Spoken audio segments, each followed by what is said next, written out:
Chapter 6 of Bloody Beaches, The Marines at Peleliu by Gordon D. Gale.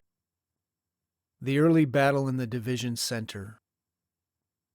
On D+1, when the 1st Marines had launched their costly Umerbrugel assault, the 5th Marines on its right also faced an assault situation, but one of substantially less opposition and easier terrain. Lieutenant Colonel Boyd's 1-5 had to fight across the airfield, from southwest to northeast, and through the built-up area similar to that which faced Hansewitz's 2-1. The battalion was subjected to observe fire from the Umerbrugel and to small arms fire from Japanese defenders in the rubble-filled built-up area. Boyd's coordinated tank infantry attack quickly carried the day. He soon had control of that area, and the east-west cross-island road which could lead the 5th toward its next objective, the eastern peninsula of Peleliu. On the 5th Marines' right, 2-5 had a more difficult time. Its progress was stubbornly opposed by infantry from the woods on its right and by artillery from Umerbrugel, which took a particular interest in the tanks 2-5 was using to support its attack along the edge of the woods. Whether the Japanese infantry in those woods had been posted to defend that position, or whether they were just arriving Japanese infantry from the D-Day counterattack, was never established. The fight took all day and inflicted heavier casualties on Gale's battalion than had D-Day. By dusk, 2-5 had battled beyond the north end of the airfield and halted for the night near the woods concealing the approaches to the eastern peninsula.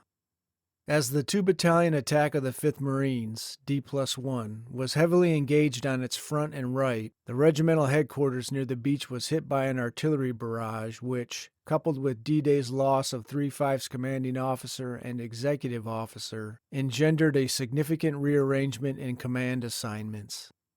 The early D+1 barrage hit the regimental CP, took out numbers of the staff, and buried the regimental commander in the crumbling Japanese anti-tank trench in which the CP was sheltered.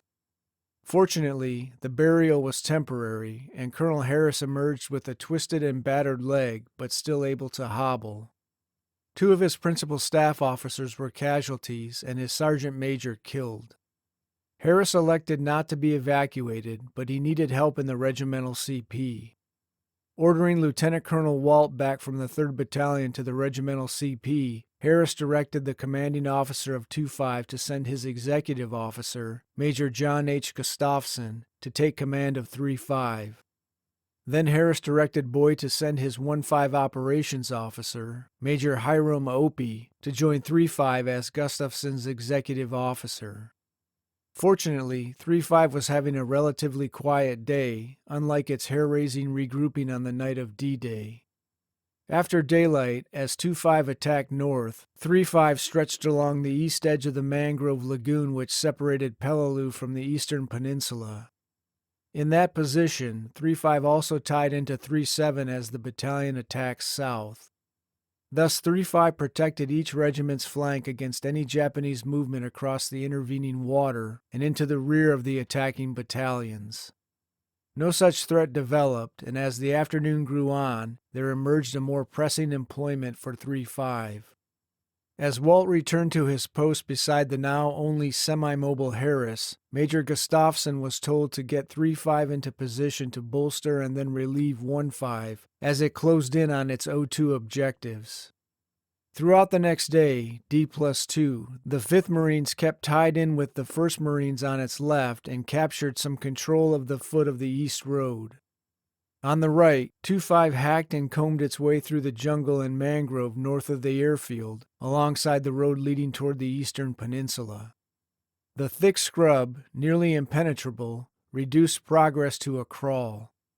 It compensated by concealing most of the advancing Marines from enemy observation from high ground to 2-5's north and northwest. The 5th Marines' forward position generally coincided with the northeast sector of the airfield earlier mentioned. Possession of that visual boundary meant that in most places on the regimental right, frontline Marines were spared the hostile observation and directed fire from Umerbrugel. As with the 7th Marines, largely hidden in the jungle of the south, this lessened the need for headlong assault. There would now be freedom to maneuver more deliberately and to coordinate supporting fire more carefully. the 7th Marines' complete destruction of enemy in the south.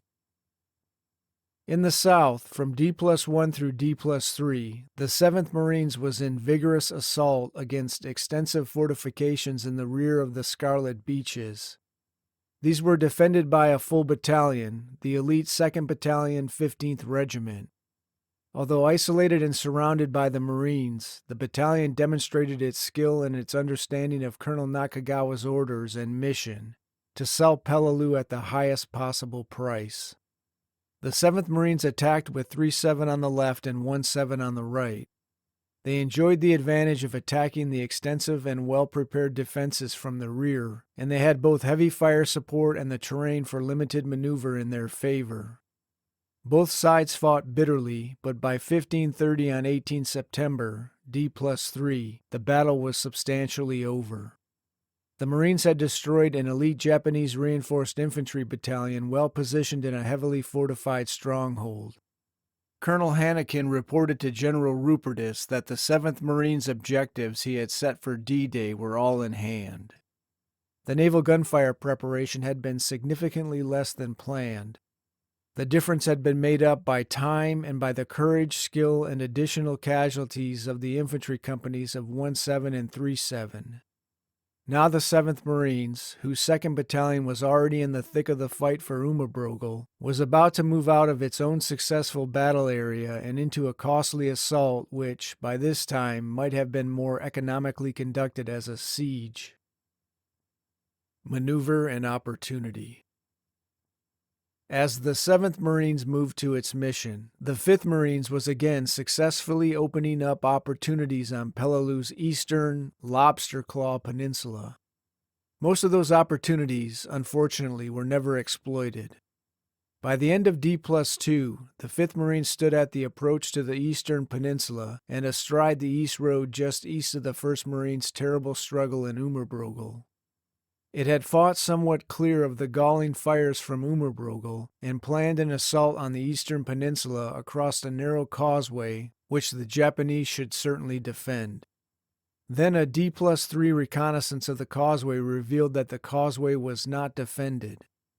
The 2nd Battalion hastened to seize the opportunity and moved across in strength. The attack was hit by its own supporting fires. The forward battalion CP group was strafed by Navy planes and then hit by artillery airburst, causing the loss of 18 battalion headquarters personnel to friendly fire. Nevertheless, a bridgehead across the causeway was well established on D+3, and the 5th Marines' Colonel Harris moved to exploit it. During the afternoon, he thinned his forces holding the East Road sector, gave the former 3-5 mission to Company L-35, and gave the remainder of 3-5 a new mission. He ordered Gustafsson into a position within the bridgehead established by 2-5, and further ordered both battalions then to capture and clear the eastern peninsula. Earlier, he had expected such an attack to be against the strong defending forces originally reported on the eastern peninsula. However, the apparent reduction of defending forces now appeared to offer an opportunity to seize Purple Beach quickly, a logistic prize of some significance. Harris knew that the division would need to shift its logistical access to Purple Beach, away from the fire from Umabrogel, and away from the threat of westerly storms. Before dark, Gustafsson moved 2 of his 3-5 companies across the causeway and moved his own CP group in with the 2-5 CP, where the two commanders jointly planned the next day's advance. Hoping for little resistance, they directed rapid movement, but armed their point units with war dog sections to guard against ambush. Their lead companies moved out just after dawn. In the 3-5 sector, there was an ambush, but the war dogs warned of and effectively thwarted the attempted surprise. By the end of D+4, the two battalions had cleared the main body of the eastern peninsula and had reached Purple Beach from the rear. The defenses were most impressive, but many were unmanned. Those enemy troops encountered seemed more interested in hiding than in fighting, leading to speculation that Nakagawa's trained infantry had been moved west to the fight on D-Day and/or D+1. By D+5, Purple Beach was cleared, as were the long peninsulas southwest and northeast of Purple Beach. On D+6, 2-5 seized the two islands immediately north of the northeast peninsula, and the next day occupied the small unmanned islet just 1,000 yards east of the northern ridges of Peleliu.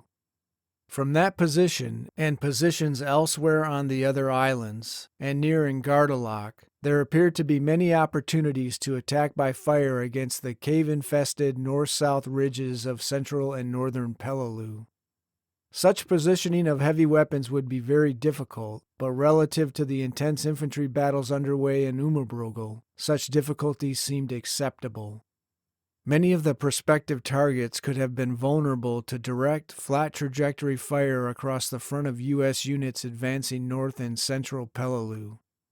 Corps artillery units had conducted such direct fire training before embarking for the Peleliu campaign. Such tactical advantages and opportunities from the eastern peninsula were advocated but never exploited. Only later, in the fighting for northern Peleliu, was the 5th Marines able to secure point-blank, heavy, single-gunfire support. Encirclement of the Umabrogel Pocket.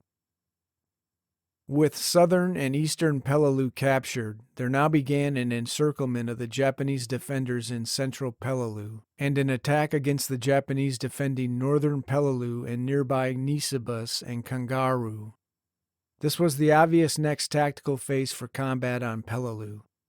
However, securing it was less necessary for the basic Peleliu tactical and strategic goals than for the mopping up of the island. As the 1st Marine Division's assistant commander, Brigadier General Oliver P. Smith, later phrased it, by the end of the first week, the division had control of everything on the island that it then needed or later used. The airfield had been seized, was under repair and improvement, and in use. It was no longer any threat, if it had ever been, to MacArthur's long-heralded return to the Philippines. Peleliu's best logistical beach, Purple, had been secured, providing a secure logistic access to the main battle areas. The Japanese defenders in their caves and in northern Peleliu and on Nisibis retained some capability to harass American rear installations, but that was sharply curtailed by Marines' counterfire. Only 2 significant Japanese capabilities remained. They could bitterly resist from their cave positions, and they had a limited capability to reinforce Peleliu from Babothwap. Such reinforcement could only be by small unit infiltration, which faced U.S. naval screening operations in the area. Likewise, American encirclement of the stubborn Umabrogel Pocket faced 2 obstacles. First was the lack of additional maneuver regiments from 3 amphibious corps reserve. General Geiger, in fact, had no corps reserve pending the release of some units from the forces involved in the seizure of Aargau. That landing by the 81st Infantry Division, less the 323rd RCT, had been launched on 17 September, after which there was no corps reserve. The operation on Aargau, the planning which attended it, and the decision on its timing impacted heavily upon the Peleliu operation. The naval planners early on proposed landing on Aargau before Peleliu. Only when Major General Julian C. Smith, commanding Expeditionary Troops X-Ray Planning Group, explained that such timing would invite the numerous Japanese in northern Palau to reinforce Peleliu, was it agreed that Aargau be assaulted only after the Peleliu landing was assured of success. However, the Aargau landing was initiated before the Peleliu landing had been clearly resolved. The commanding general of the 81st Division wanted to land as soon as possible, and he was supported in his view by his Naval Task Unit commander, Rear Admiral William H.P. Blandy. Opposing the September date for the Aargau landing was Marine Major General Julian Smith. Smith argued that committing the element of 3 Corps Reserve before the Peleliu operation was more fully developed would be premature. His advice was ignored by Vice Admiral Theodore S. Wilkinson. A related decision on 17 September committed the 3 Corps' final reserve to the Ulithi landing. The task was assigned to the Western Attack Force, which was ordered to seize Ulithi with available resources. Over General Smith's advice, Wilkinson chose to commit the entire 323rd RCT, the 81st Division's other maneuver element. The 321st subsequently and successfully occupied an undefended Ulithi while reserves were sorely needed at Peleliu. By 20 September, the 81st Division had defeated or cornered all survivors of Angauer's 1,400 defenders. The 81st's commander declared Angauer secure. He tasked his 322nd RCT to complete the mop-up and reported to General Geiger that the 321st RCT was available for further operations. The lack of enough troops to begin encircling Umerbrogel was no longer an obstacle. The other obstacle to reinforcing the division on Peleliu and encircling the pocket lay in the thinking of General Rupertus, who clung to a belief that his Marines could do it without help from the army. The three-corps plan tasked the 81st Division to reinforce the Marines in seizing Peleliu and then to relieve the 1st Marine Division for mop-up, but the general continued to exhort his commanders to hurry up. Earlier, General Rupertus and Colonel Puller had shrugged off a suggestion from the 5th Marines' Bucky Harris that they take a look at the Umerbrogel pocket from the newly available light planes of Marine Observation Squadron 3. Harris's own aerial reconnaissance, made immediately after those planes arrived on 19 September, had altered his view of the Umerbrogel from sober to grave. It convinced him that attacking the pocket from the north would be less costly than the originally planned and ordered attempts from south to north. Both Puller and Rupertus responded to Harris that they had their maps. The pre-landing scheme of maneuver was built on the tactical concept that, after capturing the airfield, the 1st Marine Division would push north along a line across the width of the main or western part of the island. Once abreast of the southern edge of Umerbrogel, that concept and maneuver scheme were reflected in a series of 4 west-to-east phase lines, indicating an expected linear advance south to north. Clearly, it was expected that the advance along the flatter zones west and east of Umerbrogel would be at approximately the same pace as that along the high central ground of Peleliu. Such thinking may have been consistent with Rupertus's prediction of a 3-day assault. Developments in Sable's sector to the west and in the 5th Marine sector to the east apparently did not change division-level thinking. Until additional forces became available, such a linear advance may have seemed all that was possible. Even so, there was no apparent re-examination of the planned south-to-north linear advance, and for days after the pocket was sealed off at its northernmost extremity, the division commander kept ordering attacks from south to north, generally following the initial landing plan. As had been revealed to Bucky Harris in his early aerial reconnaissance of the Umerbrogel pocket, such attacks would offer little but casualties. Troops, heavily supported, could advance into the Horseshoe and into Death Valley, but the positions they reached then proved untenable and withdrawal was usual at day's end. Some part of this thinking may have well come from the inadequacies of the map in use. The 5th Marines in early October produced a new and more representative sketch map. It located and identified the details within Umerbrogel sufficiently to facilitate maneuver and fire coordination. The mapping effort, incidentally, led to the misnaming of Hansewitz's Hill 100, where Captain Everett P. Pope earned his Medal of Honor.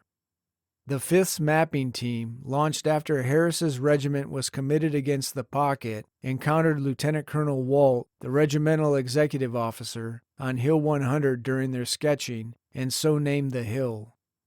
Even after General Geiger had ordered General Rupertus on 21 September to stand down Puller's shattered 1st Marines, General Rupertus expressed the belief that his Marines alone would shortly clear the entire island. After taking a closer look at the situation on the ground, Geiger ordered RCT 321 from Angauer and attached it to the Marine Division. Encirclement of the Umerbrogel pocket now became tactically feasible. Capture of northern Peleliu and Nisibis became more pressing with the discovery on 23 September that some part of the enemy's substantial troop strength in the northern Palaz was being infiltrated by barge from Kor and Babothwap into northern Peleliu. Although the naval patrol set to protect against just that reinforcing action had discovered and destroyed some of the Japanese barges, most enemy troops seemed to have waded ashore on the early morning of 23 September. Colonel Nakagawa suddenly had reinforcements in the form of a partially mauled infantry battalion in northern Peleliu. End of chapter 6.